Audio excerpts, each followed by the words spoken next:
lineups. And because it worked so well for me in my brackets, I decided to go with some upset picks here. I'm being facetious because I did pick a lot of upsets, and yeah, I'm completely out of the running. But we know that you picked James Harden as your point guard. What about you? What about you, DJ? Who's your point guard today?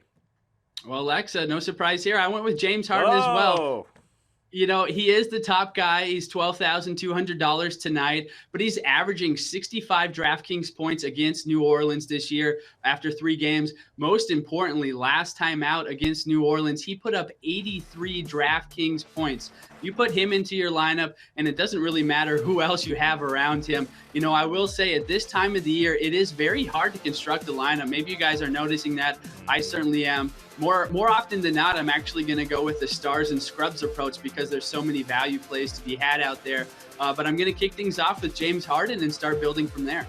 Go DJ. All right. That's my DJ. I like your picks there for Harden. I certainly looked at that, but I decided to try to spread it a little bit more. In fact, I went with Tyler Ulis as my point guard against Boston on the night. I'm thinking, all right, because of Isaiah Thomas, I know Thomas is going to get a lot of the publicity, but I think Ulis, and we see that all the time, the competitive spirit wants you to elevate your game to the star level. So sure. I'm thinking that maybe Ulis, especially at $7,100, I'm hopeful that I can spread that out a little bit later in the lineup. All right.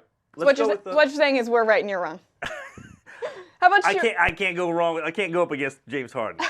Hey, DJ, where'd you go with shooting guard?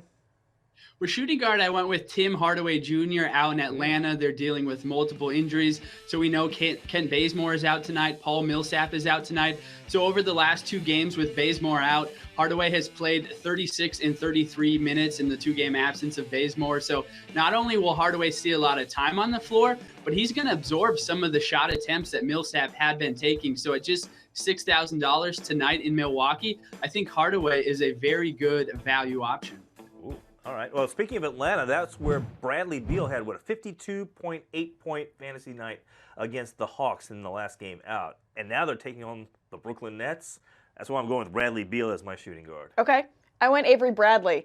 I feel like he's had some pretty strong fantasy nights as of late, putting up 33 and 41 in his last 2. So. Oh. All right. Beal or Bradley? I got to go with Beal, but you got to be careful on the blowout potential there. So I definitely like Beal a little bit more, but Bradley might end up playing more minutes. All right. Just get those points before he sits down. Let's hope. As far as the small forward, as we go to the next position here, who do you have, DJ?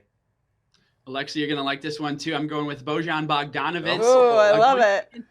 Former team. Remember, I talked about that added motivation over the course of the season. And when you have revenge games, which are my absolute favorite, I'm always going to target revenge games. So we actually are kind of high. I'm actually hoping for a blowout. I hope the Wizards blow out the Nets tonight, which certainly is possible. And Bogdanovic sees a lot more time on the court. Because I'll be honest with you, his production has wavered since joining the Wizards, but if there's a blowout and he's seeing 25 to 30 minutes, he could be completely worth that price tag of $4,800. All right. Well, I have Bogdanovic in my second set of so do I. lineup. My second small forward. But I'm going with Jimmy Butler. Okay. Jimmy Butler as my starter there at $9,200, so he's actually the highest priced player in my lineup. I went a little cheaper, but I continued to stay with the Wizards, and I went with Otto Porter. And I feel like, if he can get some minutes, which he has been getting increasingly lately, that could help him out. All right. There seems to be a consistent Washington theme here, right? You and I, it seems like we alternate here. Let's see if DJ gets onto the Washington bandwagon in addition to Bogdanovic. Who do you have right now at power forward?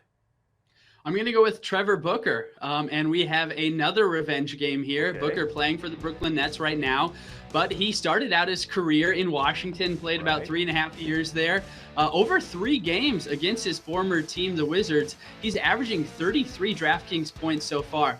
At a price tag of $4,800, and he's been about that price all season long. He obviously gets up for that game when he's playing his former organization. So I like him as a value play. Again, I have a lot of value plays here because it's hard to fit Harden into your lineup and not look for value elsewhere.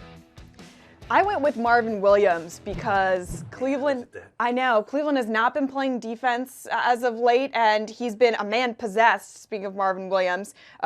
He has consecutive double-doubles, 5th in his last 6 games, so I like that he's getting points and kind of stuffing the stat sheet. So I went with Marvin Williams. Where'd you go? I looked at that. I actually went with Markieff Morris. Oh, okay. Yeah, so saying in that same game, there's a lot of Brooklyn and Washington flavor here in my lineup.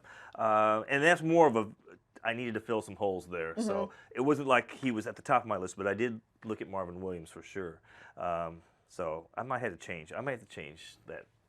I went from Markieff, by the way, to Marquise here because I also went with Marquise Chris as my center. He's been picking up some minutes and numbers, and I think he has a chance to really put some points on the board there as my center. I don't. Who did you go with as far as your center? I went with Alex Len. I'm sticking with the Maryland ties. Yeah. DJ, where'd you go for your center? Well, I can't believe it. I'm going to complete the trio here, the Phoenix Suns frontcourt trio, and go with Alan Williams. And so no surprise here while we all are getting a piece of the Suns is because they're going with the youth movement. You know, they've benched all their veterans. Alan Williams is not somebody we've talked about at all this season, right? But it's that time in the season, the last month, where you're seeing these names creep up that you've never seen before, but they're putting up legitimate fantasy stats. So Alan Williams is $5,700 tonight. But last time out against Boston, he put up 37 DraftKings points. Like I said, not many people have heard of Alan Williams, but it's that weird point in the season, and I can't blame any of us for getting a piece of the Phoenix Suns because they're running such a shallow lineup of young guys. I like all three of these Suns frontcourt guys we just talked about. I might actually, based on what you just said there, I might move Chris then over to the power forward and pick up Alan Williams, put him in a center spot. So, yeah, based on what we were just discussing there. See, you helped me out already, DJ. I appreciate it. Well, you always help us out. Let's take a look at your ultimate lineup. Let's see who else is in your lineup for tonight's games. These are your starting 5 players here that we've discussed. Actually, I didn't think. Did we discuss Nowitzki? Did we say Dirk? Is that a late change? Yeah, I must have had a late change here. So I had Harden, Hardaway, Bogdanovich, Booker, and Williams. Okay. And then for my reserves, I ended up with Rajon Rondo, Marquise Chris, just like you, Michael. And then finishing things out with Robin Lopez, $4,200. Just good value play. You can get us to that 30-point benchmark that I talk about so often. Yeah. And because he sat out a game because of his ejection for trying to punch Serge Ibaka, he'll be well rested to put up some big numbers.